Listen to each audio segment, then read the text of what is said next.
The Fox City SCORE chapter and WHBY are pleased to bring you Biz Talk, a chance for you to hear from entrepreneurs and professionals as they share their experiences from starting to sustaining growth. Learn the skills needed for your business to be successful. If you missed anything, you can catch the Biz Talk podcast at biztalkwithscore.com. And now from the Myron Construction Studio, it's Biz Talk on WHBY. Good morning and welcome to Biz Talk with SCORE on WHBY. I'm your co-host, Rick Sense. And with me today, I have a special guest co-host. Before I introduce that guest co-host, I just want to let everybody know she is the boss of bosses in the Fox City SCORE world. So I have to be on my best behavior today, and hopefully the listeners will be in good behavior as well. Now, Kathleen, that I've set you up like that, Kathleen, I'd like to introduce you as Kathleen Wall. And would you maybe share a little bit about what you do for SCORE with our listeners? Oh, I'd love to.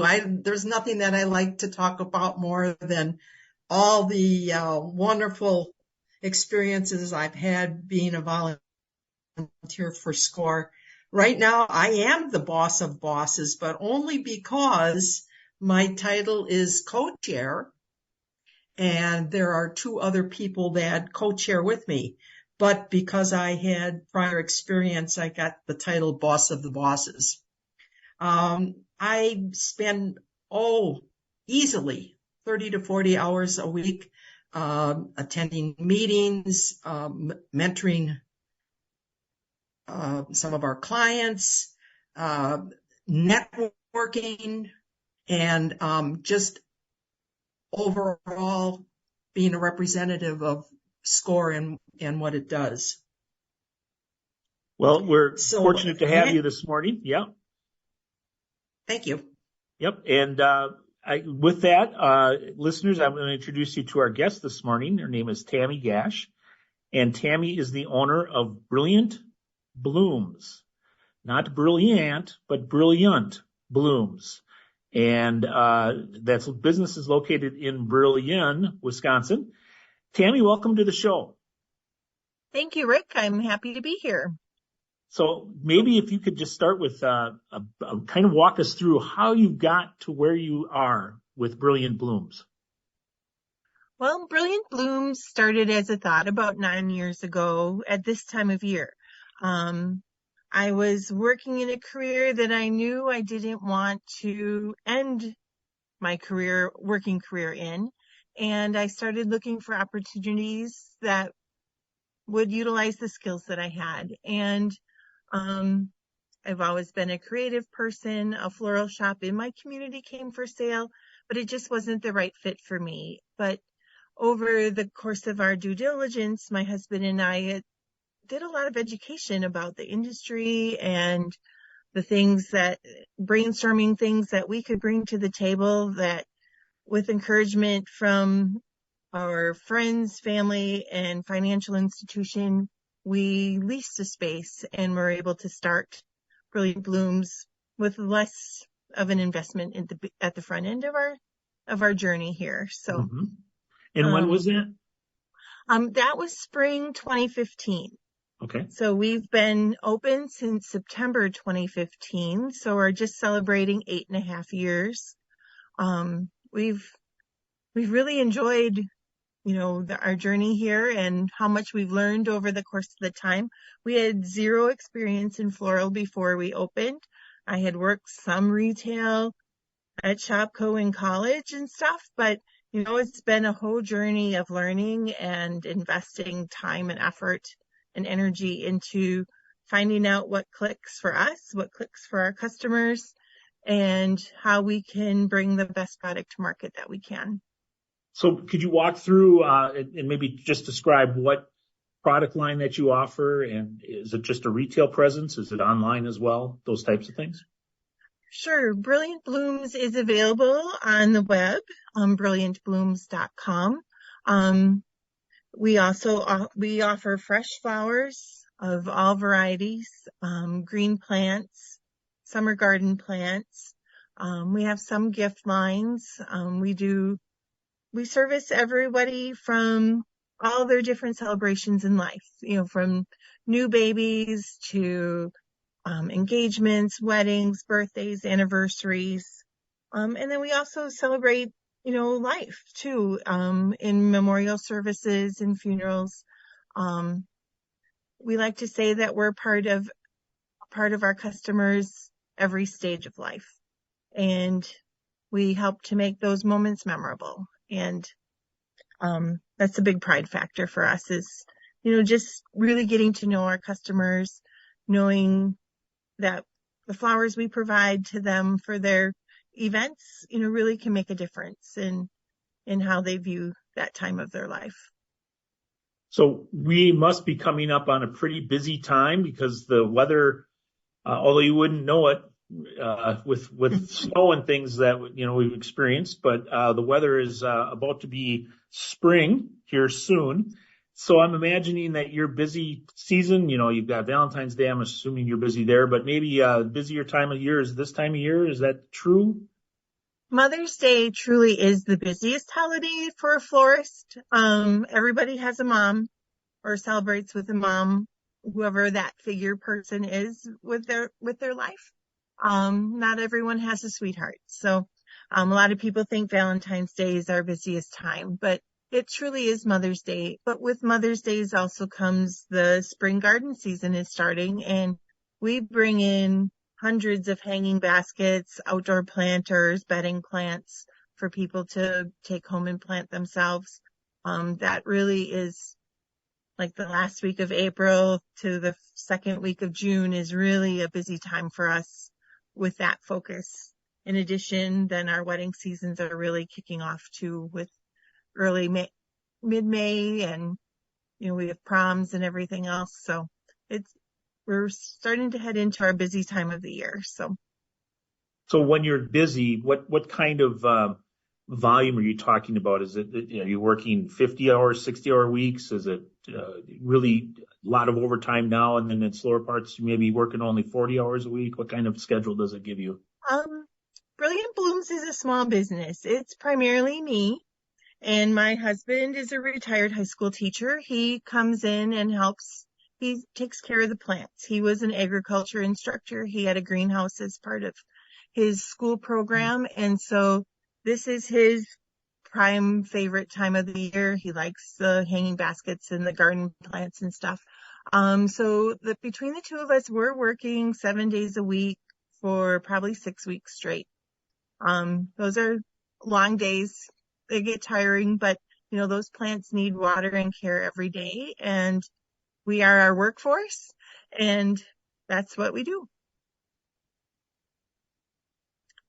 Boy, Tami, with all those hours that you and your husband put in the business, how do you balance a personal life and a family life with owning a business of the caliber and size that you have? That is something that we have always struggled to figure out how to do. Because we're small, and, you worry about, if you bring on an extra employee, do you have funds to pay that person all the time?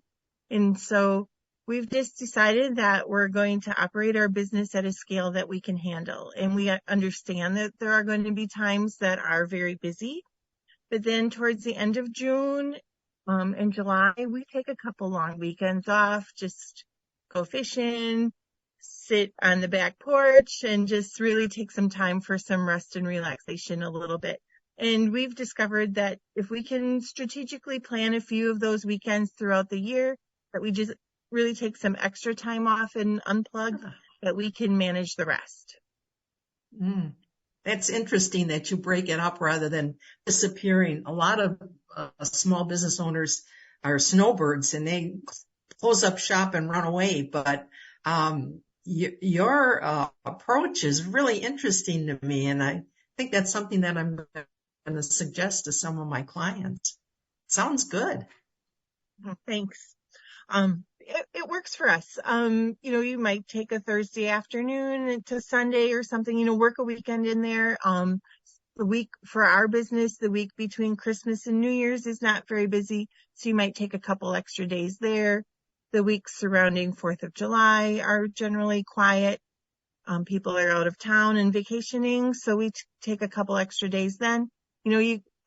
after 8 years, we've kind of learned some patterns, and we've been able to figure out what works for us and what will work for our customers.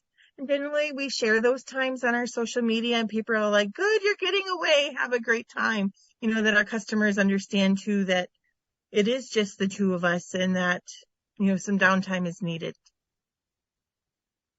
So, Tami, what in your career path before you started with the business, what prepared you to be a business owner and to run a business?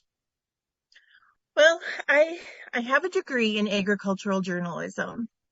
And through that, I've learned a lot in my work experience from that time frame. I learned a lot about marketing and sales. And so I sold media for 10 years, print and digital media. I worked at an advertising agency for 5 or 6 years. I was in a big corporate sales and marketing department for several years before that. And so all of those types of experiences taught me how to listen, taught me how to understand what a customer is talking about and how my service can help them with their time of need. So visiting with a bride or a family in for a funeral or something like that, you just listen to what their needs are and respond with questions and information of how what I can do for them is going to either make it easier for them or deliver on their vision. And, you learning sales techniques when I worked for Gannett, you can learn to sometimes extend sales periods and, upselling is always, something big in our business of, you want a bouquet? Do you want a small gift item to go with that? Just asking those questions and being able to understand what the event meaning is to that person and how I can deliver off of that. So you mentioned some of your busier times of the year. We'll kind of wrap up our first segment with this. Yep. Christmas time, the holidays, you said you had a little bit of a downtime there. You ramp up in the spring. What do you find to be kind of the seasons that ebb and flow for you that are kind of keeping you that wave where you really can't take 3 weeks off or something like that? What seasons do you run into there? Well, our slowest times of the year are the months of January, July, and August generally. Just times of, people are paying taxes. We're paying taxes, in the January timeframe. July and August, people are doing a lot of traveling. And so, you definitely see, that's a quieter time in our shop then too. I remember when we first started business, by the end of August, it was like, oh, how are we going to pay September's rent? Let's get school back in session kind of thing. And we could definitely see an uptick in sales, right when we got back to the back to school season of things. But now we've worked really hard in growing our wedding business, and people think summer weddings. Wedding season has really transitioned to the fall, September, October, May, early June, times when it's a little bit cooler. Last year we were really fortunate though. We had several July and August weddings that really carried that through, that we could have a good year that way. So. Okay. This is a great time for us to take our first break. You're listening to Biz Talk with Score on WHBY. I'm your co-host, Rick Sense, along with Kathleen Wall today, and our guest is Tami Gasch. And we'll be back after these messages.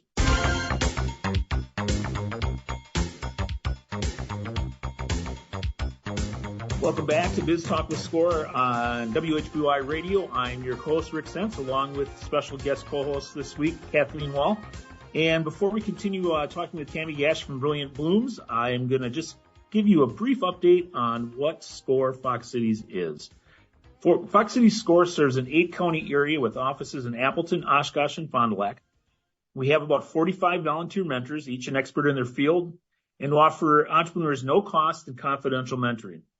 The areas of expertise include IT, social media, marketing, cash flow, accounting, strategic planning, workflow, human resources, retail, best practices, and many, many others. In order to register for a no-cost, confidential mentoring session And or to learn more about the Fox City SCORE chapter, please visit our website at score.org/Fox Cities. You can learn more about how the SCORE chapter can assist you with starting and or growing your business, and you can complete an application for a mentoring session.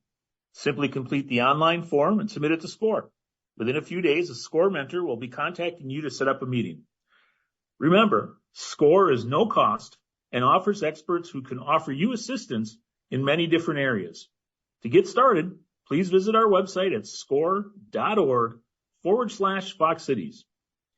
To support small business people, Fox City SCORE is always looking for new mentors.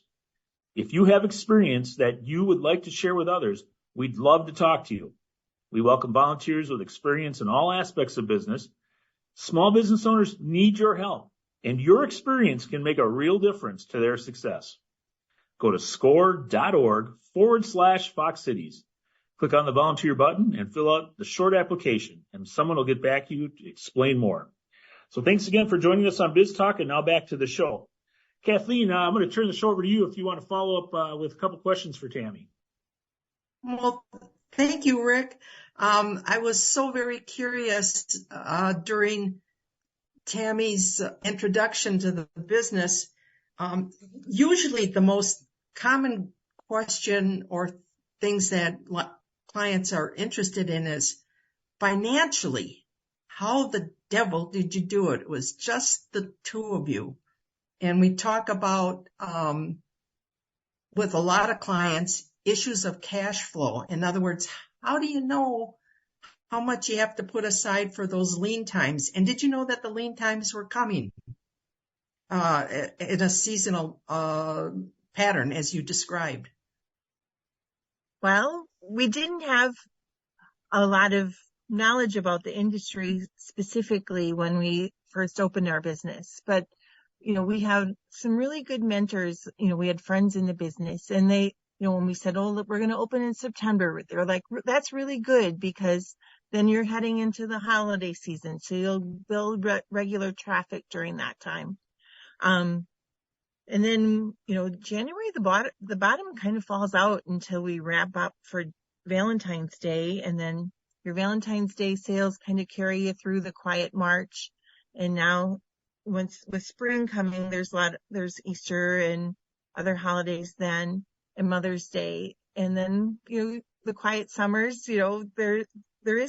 We definitely have learned about the busy times versus the quiet times, and we would just work really hard during those busy times to make sure that we have earned enough money to pay our obligations. The first 4 years, though, that the store was open, I worked a full-time job outside of the store. I worked, I still maintained my position in my sales career. I worked for a nonprofit for several of those years. It just gave us some extra money that we might have needed, when we needed at home. It was also during that time that our youngest child graduated from high school and went to college, that we felt, maybe I should keep working. Insurance questions and all those things all came into play at that time. But then it got to the point where the business was too busy for me to work during the day, come back at night and make arrangements and things for the next day, meet with brides, meet for couples, planning their weddings, and relying on my husband, who was here, the retired school teacher, which he had really great people skills and things like that. But it's like, what do you mean her dress is blue, and what color of flowers should I make for this corsage? There's a million shades of blue. You have to ask all of the questions. And so, it just got to the point in fall of 2019 that we were comfortable where we were, both with our finances were at home and where things were at the shop, that I quit my day job and have just been here myself now during, full time. And he has shifted into that part-time role, where he comes in and helps with the plants, or he does our deliveries. And so that's how we've tried to maintain things so far. Mhm. You alluded earlier to you said, boy, we didn't really have any background in the florist Mm-hmm. industry, but it sounds like you really had some practical experience, especially with the mentoring friends that you had. Was there Right. any transition that you did to help you There, along with learning the business? yes, we had some really good friends. One who was a retired florist, one who owned a business in Chilton, that really helped to answer a lot of questions. I spent a weekend doing a job shadow at a florist over in Oshkosh and really learned a lot of kind of behind the scenes type things.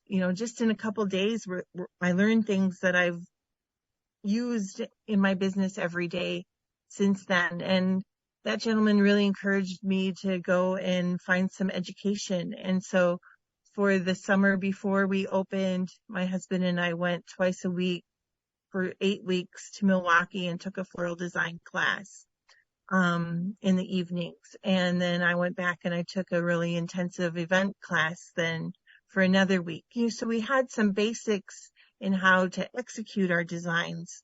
So because when people come to buy flowers, they want them arranged. They don't want to just take home a few stems for their table. So we had to learn everything and stuff. And what are we going to do with our trash? And how do we order flowers? Where are our flowers going to come from? There was a big education void that we had to fill. And we also joined the Wisconsin Upper Michigan Florist Association and met so many kind florists and business associates through that relationship. And that has been invaluable to us, from the wholesale connections that we've made to networking with florists from across the state.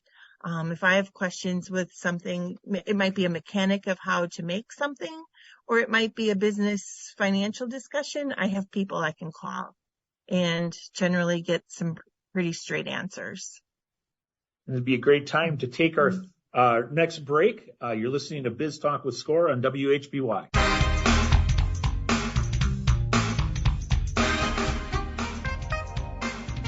Welcome back to Biz Talk on WHY Radio with co-hosts this morning, myself, Rick Sense, and Kathleen Wall.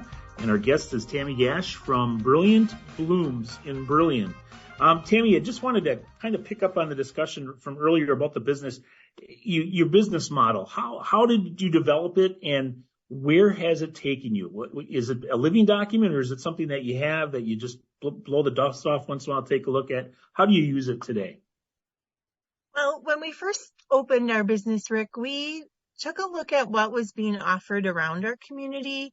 When we visited with the shop that was for sale, we had learned from the owner then, what parts of the business she really enjoyed, what part wasn't she focusing on.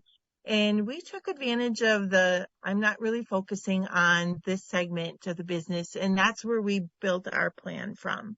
If we're going to Brillion is a small community, 3,000 people, and to have 2 retail florists was really, that's a stretch for a small community. And so we've approached it a little differently, though. We're right on Highway 10. We get a lot of traffic driving right past our building every day.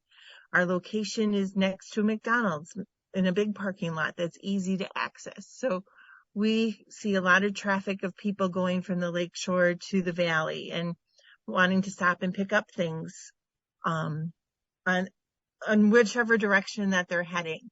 And that really helped to build some of our initial business and stuff. But then we've really focused on events. The Aaron's Company has opened 2 new venues in our community, and we have really worked hard to establish a great relationship with their event planners. We're on their preferred vendor list. That's really helped to grow our wedding business.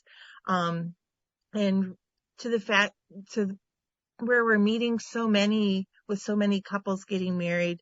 And then all of the questions that they were asking back to us last year about do you know anyone that preserves wedding flowers? Well, I had that question come up to me so many times that I said to Gordy, why aren't we offering this service? So last fall when, we literally sent our last wedding out the door, and we jumped in the car and drove to Florida to take a 3-day intensive class about preserving flowers and creating lasting memories from weddings and funerals and any other types of celebrations people want to, have that piece of artwork from. And so when you talk about our business plan, it has started at one point and then it has just continually evolved. What are our customers looking for? That's what we're going to offer. We started, we're talking about the garden business. We started really small, just offering a few hanging baskets one Mother's Day. And then the next year we offered a little bit more, and we found that people really were looking for some place that they could come. I mentioned my husband was an agriculture teacher and he had a greenhouse. Well, he loves to talk about garden plants. And so people come to buy their hanging baskets and they're getting a full growing season education with each basket that they're buying. He's teaching them how to water their plants, how often to fertilize, when to pinch them back so that they grow new growth and look beautiful all summer long. Well, then people started coming back every year because you taught me how to take care of this last year. I had such great success, so I'm coming back to again this year. So that repeat customer business, offering that good service, educating our customers has really been the backbone of where some of that is, how we've established and planted our feet in the market. You mentioned the relationships and how that's been such a important part of your business and even allowed you to add more lines of business basically from the relationships you've developed.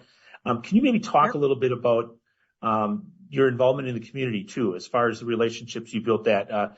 Listeners might not know this, but you are very actively involved in the community. I know you serve on numerous boards and things like that. Can you maybe talk to the listeners about why it's important for businesses to do that, to give back to the community and get involved? Well, a big part of, I grew up in a household where you did take care of your neighbors. You took care of the people around you. My mom was always involved in our church. She helped at school. She set a good example. My husband's family, their motto was, make every day better than the day before, kind of thing. And so whatever we got involved with, we jumped in and participated, whether it was our school activities or my kids. We both grew up in 4-H. And so it was important for our daughters to be involved in 4-H. Well, when your kids get involved in something, usually means you're going to volunteer. And so I just celebrated 25 years as a volunteer in the Calumet County 4-H program. I've served on the board. I've been the board president. Our local community, I stepped back for a few years. Our local community club where my kids were going to lose their leader. And then there was talk about dropping the club. Well, that couldn't happen. So I jumped back in, and today's kids are a little different than last year's, when my kids were involved, but it was important. It's important for people to have opportunities. And so outside of 4-H, I'm on the Chamber of Commerce board, building relationships within the community of Brillion, learning about what other businesses are available to the community. How can my business benefit from them? How can my business help them? Gordy is on the school board. He's involved with the FFA alumni. We believe in living and working in our community to always make it a better place. And sometimes that helps our business. A lot of times it doesn't, but that's not important. It's making sure that the people in our community, can take pride in the community that they've chosen to live, and hopefully encourage others by our example to participate as well. So what challenges are you facing as a business then as you're going forward, Tami? The challenges we're facing are still sometimes along the supply line. we still see high cost of materials. Flowers are a perishable product. You can't put one on the shelf and have it last you for 6 months until you need it again, so you have to make sure you buy very carefully and buy what your community is looking for. Costs of transportation to get product here and stuff, it all costs, so inflation has not left our industry alone. So. Mm-hmm. Yeah. Well, it strikes me that much of what you take advantage of, or have the advantage of, is living in a small community. So I can easily translate what your experience has been to other people who live in smaller or rural towns. But what about people who live in a bigger city? Do you think that same strategy would work for them? I really do. It's all about building relationships with the people that you meet every day. We teach programs at the library, and then people from that program come and shop at our store. We volunteer in 4-H outside of my own little community club. We do this countywide. And so then those people come, if we go and teach a program in Chilton, then those people come when they need and shop with us when they might need a sympathy arrangement or something. It's all about, the time that we're investing in relationship building, through our volunteerism does reap benefits on our business. There's no doubt about that. But that's not always why we're volunteering, though. Thinking about our business, we're thinking more about the satisfaction we get out of it ourselves as well. So that satisfaction, is that what motivates you? Yes. My heart needs to be happy for me to be able to do the things that I do. That's what motivates me, is how have I made a difference in somebody else's life today? So who in your past has really played a role in your business acumen development? Has there been a mentor outside of the people that, that transition you into the business? Someone that's played a real important role for you? I would look within my family. My mom is a small business owner. She spent years working for big accounting firms in Green Bay. And when I was towards the end of my high school, she dropped what she was doing there and started her own bookkeeping business. My aunt has cake decorating business in the Valley for a very long time. More than 30 years, I can comfortably say. But they just set really good examples for me. And when we started talking about this, they're like, yes, you can do this. We're here behind you. They help open doors. My mom does our book work. And, so it's, there's the family community is what is important to us. Our kids come and help on holidays, or we have a big wedding delivery. It's, just knowing that, somebody else has our back too is always really helpful. Mm-hmm. And what lesson have you learned that's impacted you in the business the most? That's a tough one, because I try to learn something out of every day. And sometimes when people come in here, they're having a bad day, and maybe maybe a loved one has passed away or something like that. And, how treating people with respect, I think, is probably the most impactful thing that I've learned is, every purchase that they make with me is a gift to me. Okay. Because, one person can buy $100 arrangement and not blink an eye. One person can come in and buy a $5 rose, and that's as much as they have, but I know that when they take that home, it's going to make a difference in the purchase to the person that they're giving it to. And so being respectful of every person that comes in here, into my store is just so important because, you never know when, what they're facing as well.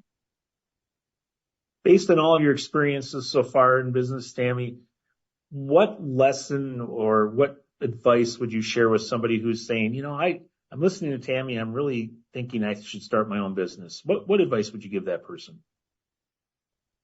I would say be confident in yourself. Being a small business owner is not for the meek and mild. And that's something that, those are lessons that we've learned too as time has gone on. But being confident in knowing that the product that you're going to put out in front of somebody is going to, be superior maybe to what your competitors are offering, or be of value to the people that are buying it, is really important. And that goes from a retail purchase to business services to, consulting type work that Kathleen has done. Any type of business has value. You just need to get it in front of the right person who will value it the most. So how do you determine what products to offer as far as variety of flowers and things like that? Is it something you have to do 6 months in advance, a year in advance, or is it something you can kind of decide a week or two before you put it on the shelf, or in this case, in the cooler? Flowers come from all over the world. The floral industry is a worldwide industry. My flowers that I have here generally are from South America, grown in Ecuador and Colombia. But there's times of the year when they might come from Holland, they might come from Israel, they might come from Australia. It really depends upon the seasonality of something. Generally, if someone gives me 3 weeks, I can get just about anything.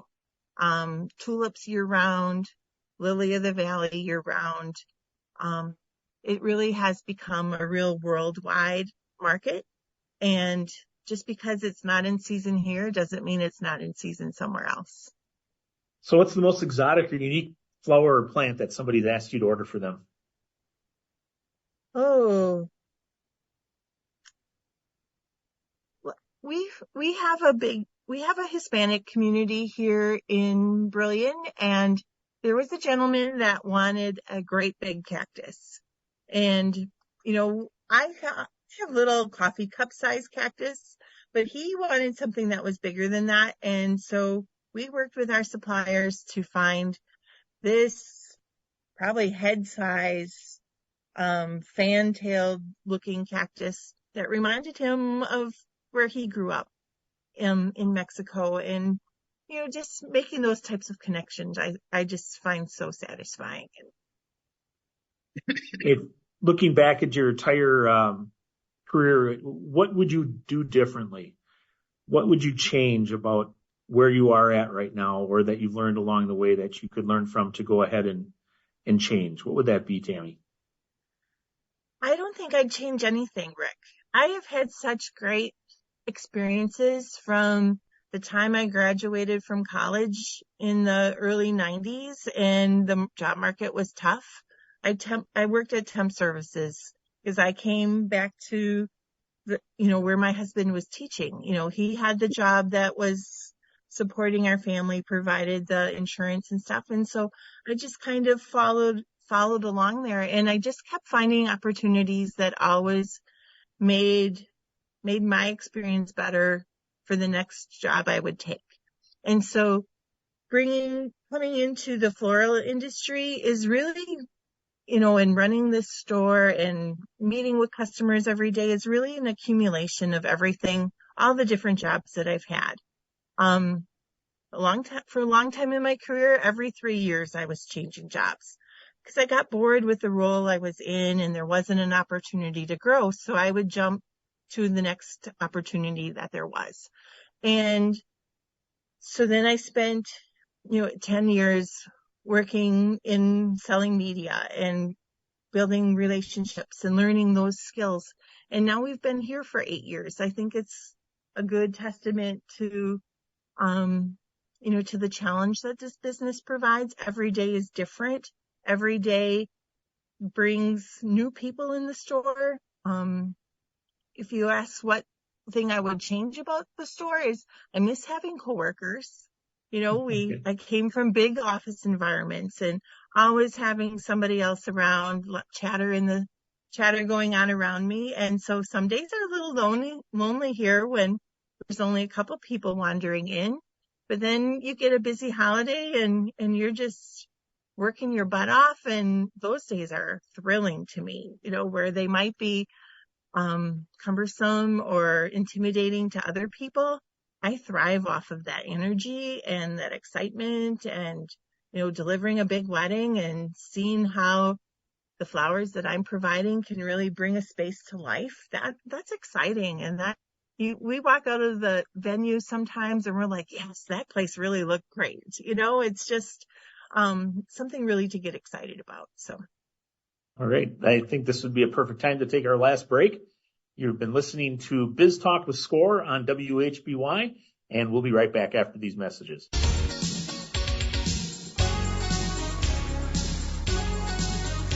Welcome back to Biz Talk with Score on WHBY. I just want to take a time before we get into the last segment of our show to thank our sponsors. I'd like to thank those sponsors who bring you Biz Talk to you each weekend. We could not present Biz Talk without their generous support. Thank you to Haling & Associates. Haling & Associates helps small businesses and individuals not just prepare tax returns, but plan for taxes, helping to minimize taxes for this year and beyond.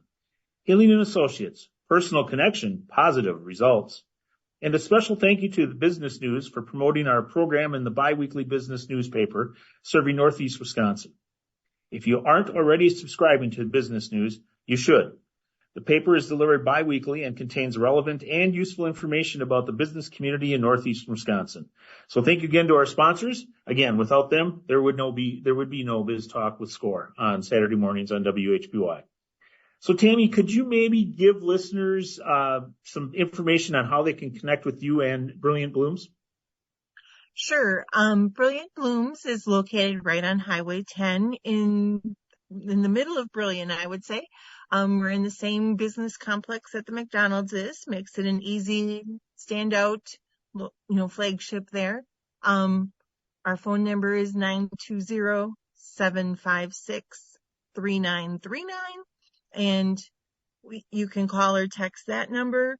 We also have a web presence at brilliantblooms.com. People also can find us on Facebook and Instagram as well. All right.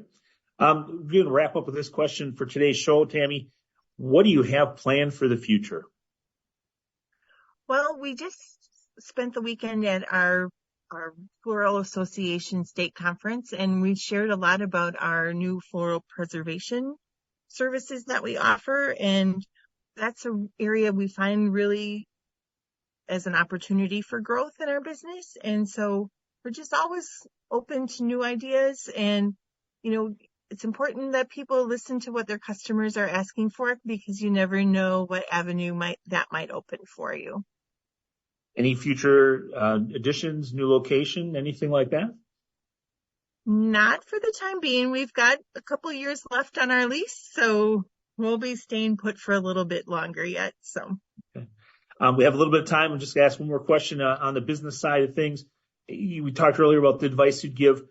How could somebody, or what could somebody do to start this process? What would you say the first thing they should do to take that step in starting their own business? There's a lot of great mentors available. SCORE offers mentors.